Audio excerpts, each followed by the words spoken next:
पानीको तालैमा दैवले किन पार्यो माछी जालैमा दैवले किन पार्यो माछी जालैमा टकन टुकुन कुरा गरौँ टकन टुकुन कुरा मिलाऊ एला है अहो जाल पानीको तालैमा दैवले किन पार्यो माछी जालैमा दैवले किन पार्यो माछी जालैमा टकन टुकुन कुरा गरौँ टकन टुकुन कुरा मिलाऊ एला है अहो जाल पानीको तालैमा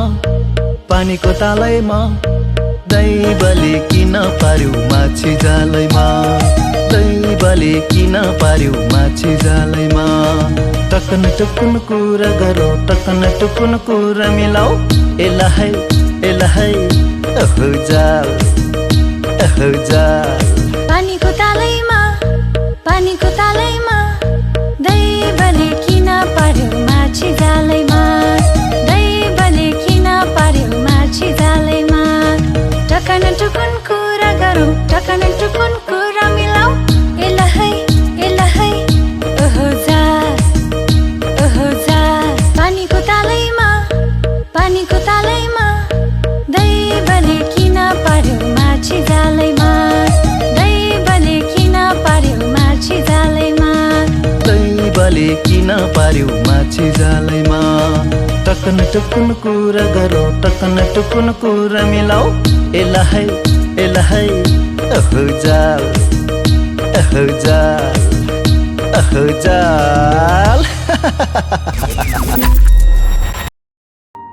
राम्री मान्छेको लागि एक लाइन। धन्यवाद हजुरलाई। नामै बुद्धि त्यो पनि नेपाली लाउरे संगत गरे राम्रै होला कि। त्यो लड्की एकदम अलक्षिण छ त्यो भाग्ला नि राम्रोसँग हेर। वो पुराना वाला माल है तो नहीं चलेगा मेरे को कैसे छीन लिया मालूम है ना नया माल आएगा तो मेरे को कांटेक्ट करो। हमारा तो ऐसा हालत हो गया पैसा भी हमारा गया। त्यसलाई यही नरकम ल्याएर गाड्नुपर्छ नछोड बोल माया नछोड। बधाई छ लाउरीजी और धन्यवाद पनि तपाईले आफ्नो मिसन पुरो गरेर यहाँ आउनु भएकोमा। त्यस्तो भए म छुट्टै प्रोसेस चाल्छु त्यो गोरी भाटामा जान्छु यो कुरा ठेकदार र रिठेको कानमा नपरोस्। त्यसो भए रिठेलाई हातमा ल्याऊ। कुरा फेरि छुट्टै सुन्छ त जलमाया के हो दिदी के कुरा सुन्नु भयो र त्यही रिठे र केटीको कुरा हो कि कसले भन्यो कसले सुनायो तपाईँ दुईलाई कसले भन्यो भन्नु त फुबु। मैले तिम्रो भदैनी भनेर भनेको है यो जलमायाले यो कुरो बुझ्दैन बिचारा बालकै छ। गोरीले भनौँ कि भनेको अस्ति नै भेट्दाखेरि मनै गरेन। म रिठेलाई कल गर्छु मास्टरजी र रिठेलाई सँगै राखेर कुरा गर्छु। गएँ म फुबु टेन्सन मात्र हो।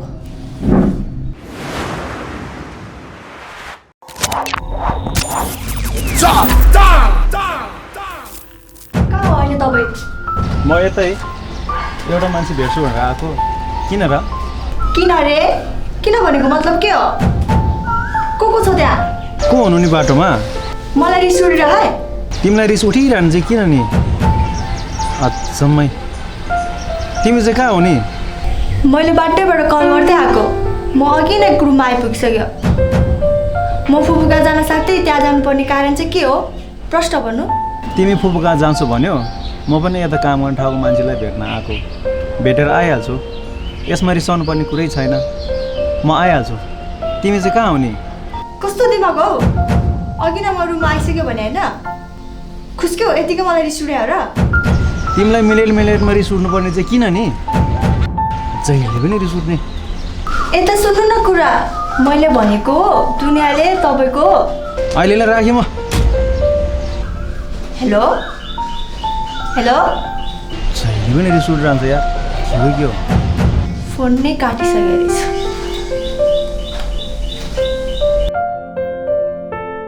कस्तो मान्छे होला के? मलाई चाहिँ किन रिस उठेको? अब रिटेसँग हिँड्दाखेरि विचार गरेर हिँड्ने धेरै केटीसँग भेटघाट गरेर हिँड्छ भनेर सुनेको छु मैले। सबैले त्यस्तै भन्दैछ अरे तिमीले चाहिँ कस्तो थाहा नपाएको? मैले के भन्न लागेको भने त्यो रिटे छ नि दिनसै जाड खाएर बिग्रेको केटीहरूसँग लाएर त्यो जलमायाको त बिजोग पार्ने भयो त। मैले योसम्म सुनेछ कि त्यो रिठीले रक्सी खाएर बाटोमा पिसा फेरेर हिँड्छ अरे। मास्टरजीले फुपू र साउनीले किन यस्तो भनेको होला? यसमा के न के त हुनुपर्छ। यदि रिठीको गल्ती छैन भने म अघि नै रुममा आइसक्यो भनेको।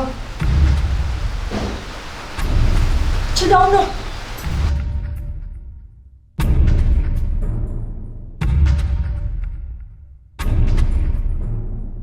कुरा प्रष्ट भन। घुमाउनु कुरो गरेर मलाई टेन्सन दिनु पर्दैछौ तिमी। कुरा भनेको प्रष्ट भन्नुपर्छ अनि बुझ्छ। के कुरा हुनु रे? सबै ठाउँमा हल्लै हल्ला छ रे। सबैलाई थाहा छ रे। दुनियाँले कुरा काटिसक्यो। एउटा फुपूलाई भेट्न गएको 10 जनाको कुरा सुनेर मेरो दिमाग नै खराब भयो। के हो तपाईँको चाला? यो कुरा त्यत्तिकै फैलेको हो कि तपाईँ नै त्यस्तो हो? तपाईँ हिजो आज काममा जाँदाखेरि रक्सी खाएर जान्छ रे। रक्सी खाएपछि काम गर्दैन रे। केटीहरूसँग घुम्न जान्छ रे भन्ने हल्ला छ। अनि अर्को कुरा, तपाईँ काममा जाँदाखेरि दिउँसो पिसाब कहाँ फेर्छ? नटाटी भन्नु त। काम गर्ने ठाउँको टोइलेटमा केही आउनु पर्यो? होइन, तपाईँ बाटोमा पिसाब फेर्दै हिँड्छ भने सुनेको छु। के भन्छ यो? कहिले फेरि मैले बाटोमा पिसाब? रक्सी खाने बेलामा। रक्सी खाएको बेलामा रे? रक्सी चाहिँ कहिले खाएँ मैले? होइन, यो कुरा तिमीलाई कसले सुनायो? त्यही फुपूले होइन? हिँड जाउँ अहिले नै त्यो फुपूलाई भेट्न। पर्दैन, फुपूले मात्र भन्यो र? सबैले भन्यो। सबैले भनेको? सबै भनेको को? अनि एक कुरो सुन्छ, तिमीले भनेको त सबैजनालाई भेटाइदिन सक्छौ? हिँड सबैलाई भेट्न। हिँड, मलाई थाहा छ अरू कसैले भने होइन, त्यही फुपूको काम हो कि होइन? आजभोलि त्यो फुपू किन बोलाएछ?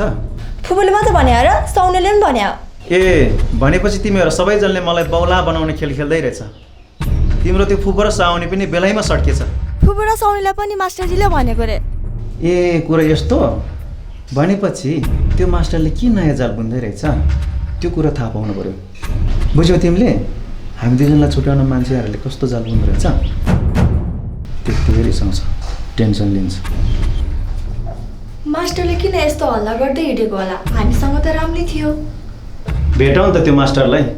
त्यो मास्टरले के भन्दो रहेछ त्यसको म दिमाग खराब हुने गरी हान्छु। त्यस्तो नभन्नु न। त्यस्तो मान्छेहरूको के भन्नु? बरु सुटुका जाऊँ, बाटोतिर भेट्छ होला। ल हेर्दै जाउँ।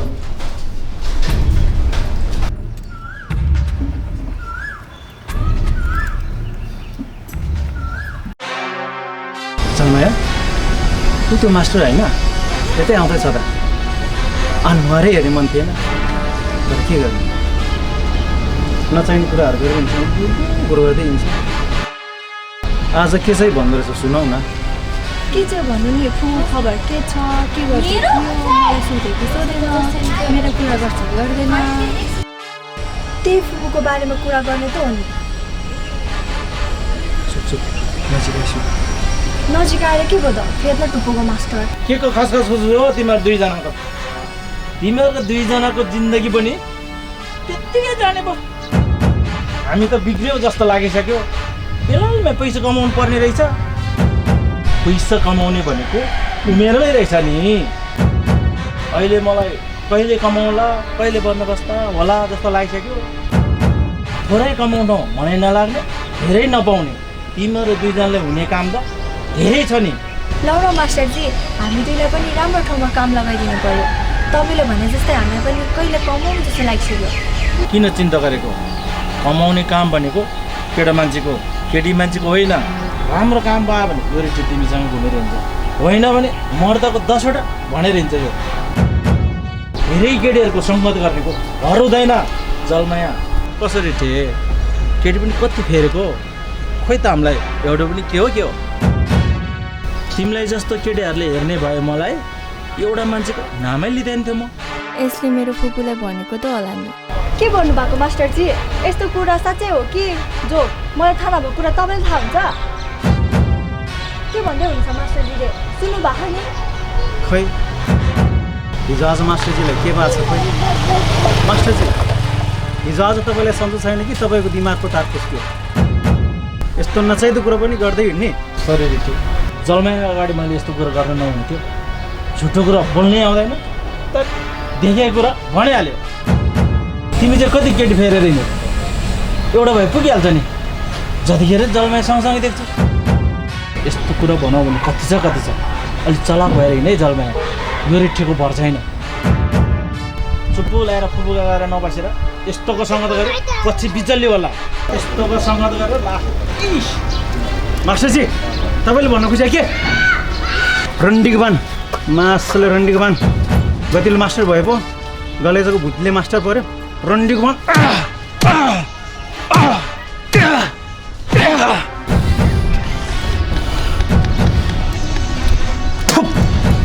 साले रिठे,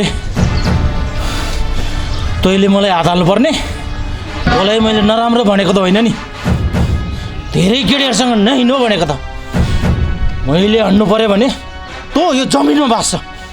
साले ए कुरा त्यस्तो फेरिदेऊ। झन् दाजुभाइ मिलेर काम गर्ने भनेर सोच गर्दै थियो। तँ खाते मेरो दाजुभाइ पनि होइन, तँ खातेसँग काम पनि गर्नु छैन। भयो क्या त, मेरो गल्ती भयो क्या। मैले तिम्रो दिमागको टेस्ट गरेँ त। नै यस्तो कुरा मैले गर्नु हुँदैन। सौनी र फुपूले भनेको कुरा अहिले नै रिटीलाई सुनाउनु ठिक होइन।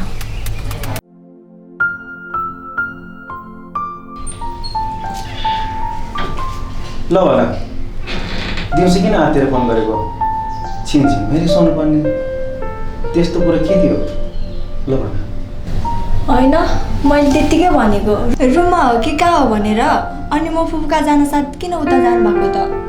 म कामको सिलसिलामा कहाँ पुगिरहेको हुन्छ, कोसँग भेटिरहेको हुन्छ, कोसँग बोलिरहेको हुन्छ, त्यस्तो बेलामा फोन गरेर डिस्टर्ब गरिरहन्छ तिमीले। सरी कि अब म त्यसरी कल गर्दिनँ। अनि कहाँ छ भनेर बुझ्न त मन लाग्छ नि त।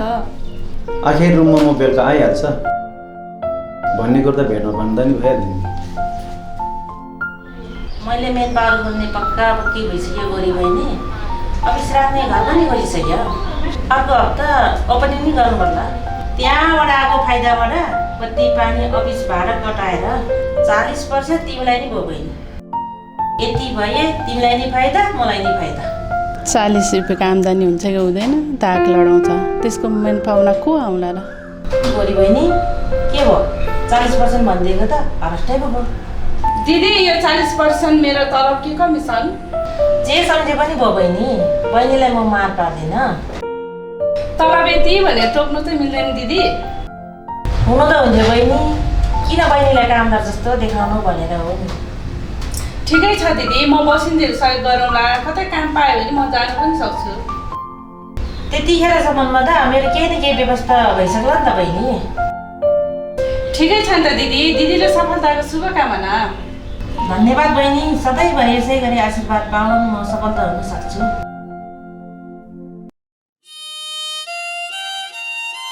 ल राम्रोसँग सहर जानुहोस्। अहिलेसम्म सहर जानु भएको छैन, बाटो भुल्नु होला। बाटो भुलेर उतै बास हुनु होला नि फेरि तपाईँ पनि। दाइहरू त सहर गइरहनु भएको होला, नभुलेला। बालाई चाहिँ नछोड्नु नि फेरि।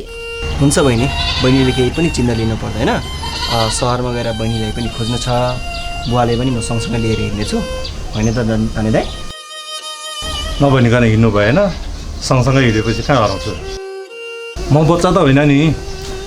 हामी दुईजना मात्र होइन नि त, अरू साथीहरू पनि जानु छ। अरू साथीहरूको पनि पैसा छ नि त। त्यो ठगलाई खोज्ने मात्रै होइन नि, मेरो छोरीलाई पनि खोज्नुपर्छ नि। नानीलाई पनि खोजाउन दाइ, त्यो ठगलाई भेटोस् मात्रै। त्यो पैसा जसरी असुलेर छोड्छु, अरू कुरा मलाई मन त भएन दाइ। बल्ल मन अलि ढुक्क भयो, केही न केही त होला नि। तर मेरो छोरी भेट्ने हो कि होइन? हे भगवान्, मेरो छोरी भेटाइदियोस्। बहिनी र फुपू खबर पठाउनु नि बा। बहिनी र फुपू भेटेपछि मलाई पनि बोलाउनु, म पनि आउँछु लिनलाई। तिमी मात्र जान्छ होला नि सहरमा? हुन्छ हुन्छ, तिमी आमा छोरीलाई पनि बोलाउँछु म। त्यो घुम्ती साहुलाई लिएर जानुपर्ने, आउँछु त भनेको छ। आउने हो कि नआउने हो? हिँड्नु परेपछि बेलामा हिँड्नुपर्छ। तिमीहरू ढिला समय सुत्छ, चाँडै उठ्नु भन्नुभएको होइन त? खै त बा, समय त गयो त। सहर पुगेपछि फोन गर्नु नि फेरि, तपाईँ त ढुक्कसँग बस्नुहुन्छ। ल ल जाउँ, अब ढिलो भइसक्यो, अबेला पनि भयो। ल ल जानु जानु, साँच्चै नै अबेला भइसक्यो। ल ल हामी गयो है। राम्रोसँग जानु है बा दाई आफ्नो ख्याल राख्नु नि ल ल छोरी हुन्छ हुन्छ बहिनी हुन्छ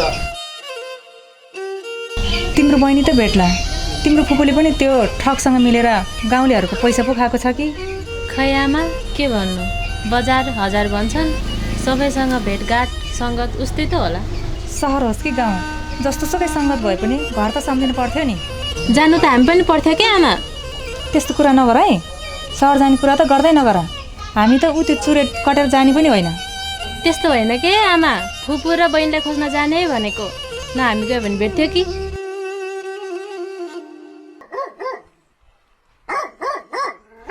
उहाँको समस्या के हो भन्दाखेरि उहाँको एउटा साथी छ उहाँको जोडी छुट्दै नछुट्ने उसो भए किन छुट्याउने उहाँको जोडीलाई सँगै बस्न दिनुहोस् उहाँको जोडी छुट्याउन तपाईँको के को प्रब्लम त्यस्तो होइन भैया कुरा यस्तो छ सोनारीठी तिमीहरूको जोडी नछुट्ने भए सँगै काम लगाउने व्यवस्था गर्छु त म अब हामीले नयाँ ठाउँमा नयाँ कारखाना खोल्दैछौँ भाइ त त्यसैमा रहेछ त हाम्रो पुरानो ठेकदारले नयाँ कारखाना खोल्दैछ म ठेकदार तिमी मास्टर मास्टरको जिम्मेवारी पाउने भनेको ठुलो हो यो जिम्मेवारी तिमीले लिनुपर्छ हाँ मास्टरजी उहाँलाई मास्टरको जिम्मेवारी पनि दिलाइहाल्नुहोस् र उहाँको जोडीलाई पनि सँगै बस्ने व्यवस्था मिलाइहाल्नुहोस् सुनारेठी नयाँ मास्टरजी तिमीले एउटा मेरो काम गरिदिनुपर्छ भन्नु नि त मास्टरजी के गर्नु पर्यो मैले तिम्रो त्यो जलमायाको फुपूसँग सँगै बस्ने सँगै काम गर्ने वातावरण मिलाउनु पर्यो तिमी पनि जलमायासँग सँगै म पनि फुपूसँग